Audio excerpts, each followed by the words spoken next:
बनाए तो सबसे पहले कैसे बनाए उस तक का विधान शिव महापुराण में और लिंग पुराण में कहा गया। महाराज कहा क्यारे की मिट्टी हो, क्यारा मतलब समझिएगा जिस मिट्टी पर कोई गंदगी ना करी गई हो, ऐसी जगह का कोई भाग मिट्टी का लाया जाए जहां कोई गंदगी ना करे। शिव महापुराण की कथा कहती है। देखो पिछले वर्ष के लॉकडाउन से लेकर अभी तक की जो कथाएं आप लोग सुने हैं उसमें शिवलिंग मट्टी का किस तरह से बनाया जाए और कैसी मट्टी हो और उसमें पानी कैसा मिलाया जाए, कैसा शिवलिंग तैयार करा जाए, उसका विधान वर्णन नहीं कर पाए, परंतु आज कथा निकली है तो उसको सुन लो।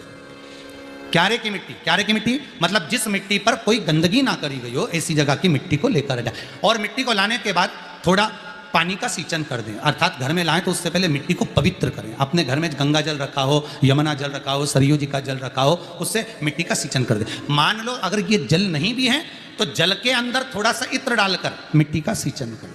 अगर इत्र भी नहीं है तो जल के अंदर थोड़ा सा दूध डालकर मिट्टी का सींचन करें। दूध भी नहीं है तो एक बेलपत्री जल के अंदर डालकर उस पानी का सींचन करें। बेलपत्र भी नहीं है, पीपल का पत्ता डालकर उसका सींचन कर दें। पर मिट्टी पर घर में लाते से ये नहीं कि मिट्टी आज लाए और तुमको शिवलिंग कल बनाना है तो मिट्टी अगर 1 दिन पहले लाए हो, 2 दिन पहले लाए हो, 4 दिन पहले लाए हो तो उसी दिन जल का सींचन होना चाहिए। ये नहीं कि जिस दिन बनाएंगे उस दिन सींचन होगा।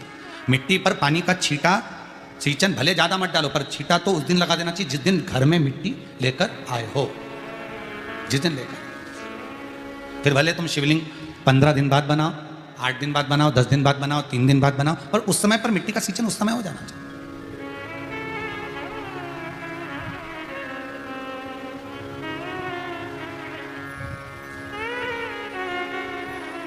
फिर कहा जिस दिन शिवलिंग का निर्माण करो उस दिन प्रातः में अगर आप शिवलिंग बना रहे हैं तो ब्रह्म मुहूर्त में मिट्टी को गला दो। किस पानी से गलाना है उसका भी प्रमाण, उसका भी शास्त्र वर्णन करा। किस जल से गलाया जाए शिव महापुराण की कथा कहती है अगर आपको आज शिवलिंग का निर्माण करना है, शाम को आप शिवलिंग का निर्माण कर रहे हो तो अपने पानी का जो मटका होता है, हंडा होता है, रसोई घर में जहां पानी भर कर रखते हो उसके नजदीक में एक कलश जिसमें अलग से ताजा जल भरा जाए और उस पर प्लेट ढकी हो और उस पर एक चावल का दाना रखा हो, उस जल को लेकर आओ। थोड़ी देर रखा रहे, आधा घंटा, 2 घंटा, 3 घंटा, 15 मिनट, 20 मिनट, पर वो पानी वहां रखा होना चाहिए। रसोई घर में अन्नपूर्णा का निवास होता है, परिंदे के पास पितरों का निवास होता है, अन्नपूर्णा पित्र सब रसोई घर के भीतर विराजमान होते हैं। शास्त्र कहता है 33 कोटि देवता एक समय के लिए, एक क्षण के लिए हमारे रसोई घर में प्रवेश करते हैं। इसलिए रसोई घर को तुम पूरे घर को स्वच्छ रखो ना रखो, पूरे घर को तुम साफ रखो ना रखो, पर रसोई घर एकदम क्लीन होना चाहिए, साफ होना चाहिए, स्वच्छ होना चाहिए। आज के जमाने में तो खैर गया, पर पहले जब मट्टी के चूल्हे होते थे, जब चूल्हा बंद होता था तो उसको गीला कर कर गोबर को या पानी में उसको गीला कर कर, एक कपड़े को गीला कर कर पूरे चौके को, रसोई घर को पोंछा जाता था। मिट्टी का होता था वो, तो भी उसको पोता लगाते थे, पोंछते थे।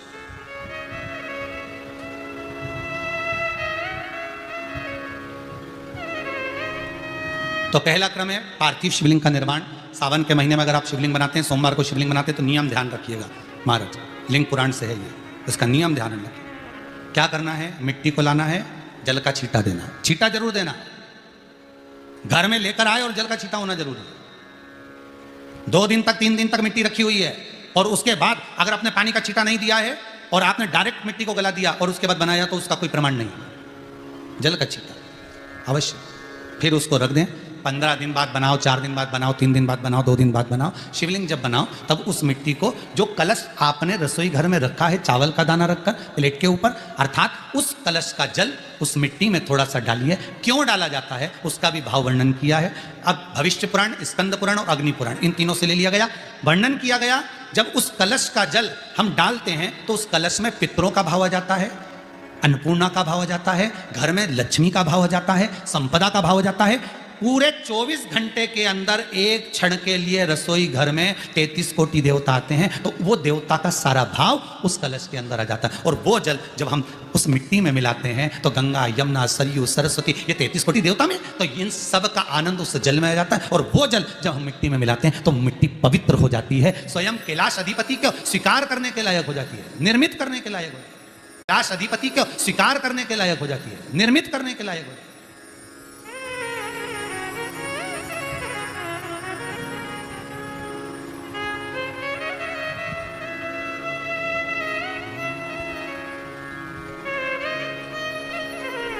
शिवलिंग का निर्माण। अब शिवलिंग का निर्माण कैसे करना? मिट्टी में गला दिया पानी में। सबसे पहले शिवलिंग बनाने से पहले पात्र जो होता है उसके नीचे एक बेलपत्र रखी जाती है। क्या रखना है? एक बेलपत्र। शंकर को झेलने के लिए कोई साधारण नहीं है पात्र जिस पे झेला जाए।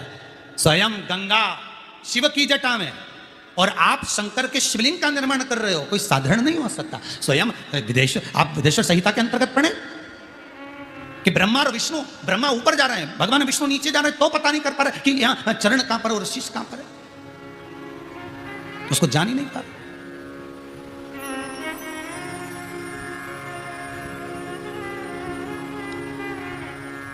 बस एक बेलपत्र साधारण भाव में, बेलपत्र भी सीधा भाग, और इस बेलपत्र की जो डंडी है वो उत्तर दिशा में रखना है थाली के अंतर्गत। जब आप शिवलिंग का निर्माण करें उत्तर, इसके ऊपर जो गलाई हुई मिट्टी है वो डाल दीजिए, और डालने के बाद सबसे पहले शिवलिंग का स्वरूप बनाना है। सबसे पहले नीचे की जलाधारी नहीं बनाना। क्या बनाना है?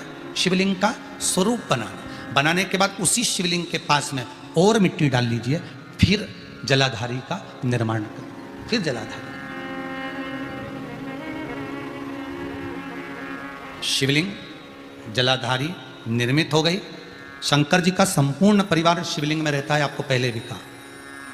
भगवान भूत अधिपति भूतेश्वर, भगवान शिव का संपूर्ण परिवार शिवलिंग में, पहले भी कथा में कहा, आज फिर आपको वर्णन कर देते हैं।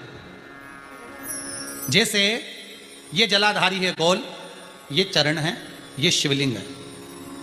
ये जो गोल भाग है जहां पर भगवान शंकर का शिवलिंग रखा है, ये पार्वती जी का हस्त कमल है। जहां से पानी नीचे गिर रहा है, इसके राइट भाग में श्री गणेश जी का स्थान, लेफ्ट भाग में श्री कार्तिकेय जी का स्थान। बीच में जो एक मोटी सी लाइन होती है जलाधारी में, वो पार्वती जी के सुंदर पुत्री अशोक सुंदरी का स्थान। शंकर जी के ऊपर तिकोनी रखी रहती है, उसके ऊपर से जो जल बूंद बूंद नीचे गिरता है, ये जो पानी बूंद बूंद नीचे गिरता है, या आप कलश से जल चढ़ाते हो या आप संगी से जल चढ़ाते हो, तो ये जो पानी गिर रहा है, ये शंकर भगवान की 5 पुत्रियां, जया, विषहरा, शामरीबारी, दौतली और देव, ये शंकर जी की 5 बेटियां, 5 पुत्री। कार्तिकेय भी है, गणेश भी हैं, अशोक सुंदरी भी है, शंकर जी की 5 बेटियां भी हैं, शंकर भी है और पार्वती भी। अर्थात शिव जी के परिवार में आपको गणेश जी की पूजन अलग करने जाने की जरूरत नहीं पड़ेगी, शंकर के परिवार में पार्वती जी की पूजन अलग करने जाने की जरूरत नहीं पड़ेगी, कार्तिकेय की पूजन अलग जाकर करने की जरूरत नहीं है। शंकर का परिवार, शंकर के शिवलिंग के साथ में उस जलाधारी में संपूर्ण परिवार शंकर का विराजमान है। संपूर्ण परिवार, कुछ भी नहीं, संपूर्ण, और पूरा परिवार है महाराज। फिर वही बात आई, ध्यान दीजिएगा, जिस व्यक्ति को नींद ना आवे, रात्रि को सोते समय टेबलेट खाने की जरूरत नहीं, शंकर भगवान की 5 पुत्रियों का नाम लीजिए। जया, हाथ में जल लो, पलंग पर बैठो, जल हाथ में लिया, जया आचमन कर लो, विषहरा आचमन कर लो, शामलीबारी आचमन कर लो, दौतली आचमन कर लो और देव आचमन कर लो। ये शंकर की जो 5 पुत्रियां हैं, ये ऐसी पुत्रियां हैं जो निंद्रा देवी को लेकर आती हैं और हमें विश्राम का आनंद सुख प्रदान करती हैं, हमारे नयनों पर विराजमान रहती। हाँ, यदि विवाह नहीं हो रहा, शादी नहीं हो रही है, बहुत समय से लगन देख रहे हो, शादी नहीं हो रही, बहुत समय से परेशान हो गए कि विवाह ही नहीं हो रहा, हम तो टेंशन में पड़ गए, लड़की 28 साल 30 साल का लड़का हो गया, विवाह नहीं हो रहा, कुछ मत करो। अष्टमी तिथि आए तो अशोक सुंदरी वाली जो जगह है वहां पर हल्दी की 7 बिंदियां लगा दो, लड़का लड़की का हाथ उस बिंदी पर रखवा दो, उसका नाम गोत्र बोलो, उसी हल्दी में उसके हाथ पीला करवा दो और पीपल के पेड़ पर उस हाथ के 5 छापे पड़वा दो, 3 महीने में विवाह पक्का हो जाता है महाराज। उसका इतना, अशोक सुंदरी के उस हल्दी का इतना प्रमाण, 3 माह के अंतर्गत विवाह नक्की होगा। इतना इतना प्रमाण है महाराज। भगवान शिव की आराधना का कोई साधारण फल है महाराज।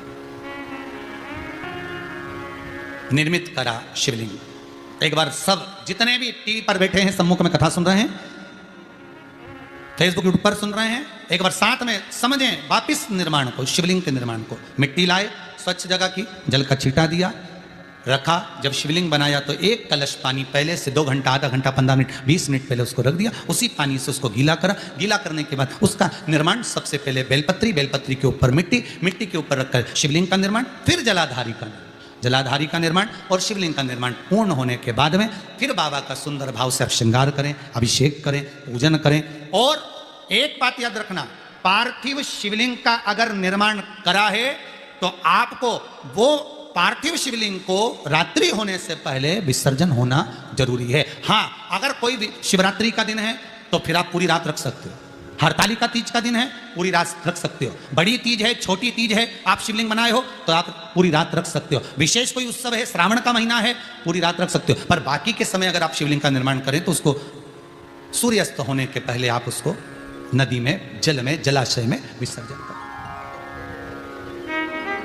बहुत ध्यान दीजिएगा, विसर्जन करते समय छोड़ें, उस समय पर ध्यान दीजिएगा कि शिवलिंग की जो जल की धार है, जिसका उत्तर की ओर जो जल की धार